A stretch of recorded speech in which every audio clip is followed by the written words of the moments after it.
Hola, ¿cómo están? Espero se encuentren muy bien. En este video hablaremos sobre una de las escuelas de la psicología, la Gestalt. Para empezar, ¿qué es la psicología o teoría de la Gestalt? Esta es una escuela de pensamiento que se encarga de observar la mente humana y el comportamiento del ser humano como un todo, al tratar de dar sentido al mundo que nos rodea. La psicología gestal sugiere que no debemos de concentrarnos simplemente en cada pequeño componente. En cambio, nuestras mentes tienden a percibir los objetos como parte de un todo mayor y como elementos de sistemas más complejos.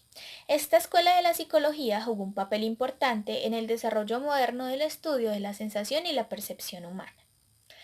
El objetivo de esta terapia es enseñar a las personas a centrarse en el presente y a tomar conciencia de sus sentimientos y deseos para mejorar la coherencia entre lo que siente, lo que piensa y cómo actúa.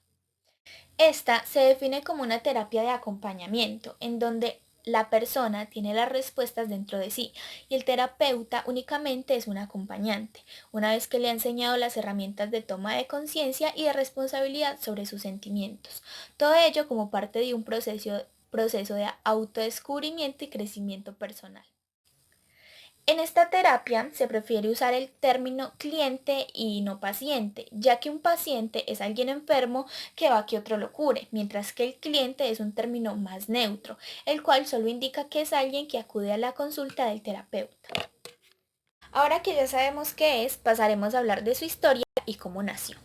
La teoría de la Gestalt apareció en la Alemania de principios del siglo XX como reacción a la psicología conductista, que rechazaba la consideración de los estados subjetivos de la conciencia a la hora de investigar sobre el comportamiento de las personas y ponía énfasis en los efectos que el contexto familiar y por extensión social y cultural tiene sobre nosotros.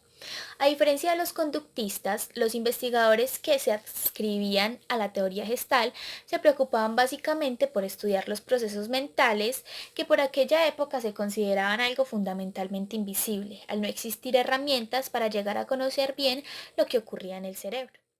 Nació por medio de la publicación del libro Ego, Hambre y Agresión, una revisión de la teoría de Freud y su método, la cual fue escrita por Fritz Perls y Laura Perls. Por esta razón se considera que su creador fue Fritz, un psiquiatra judío, aunque hubo varias personas que influyeron en la teoría. Al principio, la terapia tenía el nombre y no pretendía llegar a ser una escuela. En el año 1951, en Nueva York, se inició a dar a conocer la teoría. En este año se publica la terapia de Gestalt bajo la autoría de Fritz, Ralph y Paul, en la cual se establecieron las pautas y bases teóricas de la teoría. Los conceptos básicos de esta teoría son el aquí y el ahora, vivir y sentir el presente, vivir y sentir la realidad, el darse cuenta. Es el cliente quien ha de darse cuenta de lo que le pasa, solo se necesita ser consciente para cambiar una conducta, solo si se quiere.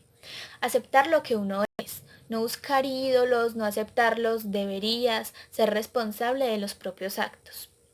Enfatizar en el cómo o en el para qué más que en el por qué. Cómo me siento en esta situación, cómo me siento ahora, para qué estoy haciendo esto, para qué me sirve sentirme de este modo. También es importante el uso de la primera persona, puesto que una de las fortalezas de la terapia gestal es, como se ha mencionado, el asumir la responsabilidad de nuestros propios pensamientos, sentimientos y acciones. El cliente no tiene que ocultarse usando un sujeto colectivo. Por ejemplo, al decir los jóvenes bebemos mucho, en vez de decir yo bebo mucho, se hace uso del plural y por lo tanto se desvía la responsabilidad personal. Hablaremos sobre los modos de aplicación de la Gestalt. Durante las sesiones de la terapia de Gestalt se evita bucear en el pasado en busca de un trauma o problema que haya marcado al paciente, para centrarse en las dificultades y problemas que tiene hoy en día, con el objetivo de que aprenda a superarlos, identificando en primer lugar su parte de responsabilidad en ello y asumiendo los sentimientos y pensamientos que le generan, para luego poner en práctica las habilidades comunicativas necesarias para superar cada situación. partiendo de una concepción holística del individuo, en donde los pensamientos, sentimientos y acciones interaccionan. Se busca que la persona llegue a ser coherente, siendo consciente de sus sentimientos y de los pensamientos que estos le originan, así como actuando acorde a ambos, y todo ello sin perder de vista que se vive en un ambiente social en el cual debe desenvolverse. Esta cuenta con unas leyes las cuales son: la ley del cierre. La forma suele ser percibida mejor mientras más cerrado esté su contorno. Ley de la compleción. Las formas abiertas del ser humano tiende a percibirlas como si estuvieran cerradas. Ley de la proximidad. Cuando hay elementos que son próximos entre sí, las personas tienden a percibirlos como si formaran parte de una unidad.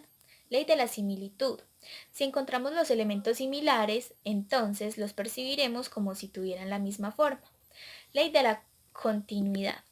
Cuando hay varios elementos que forman un flujo orientado hacia alguna parte, se percibirán como un todo. Ley de la buena forma. Se refiere a lo que percibimos o nuestra primera percepción.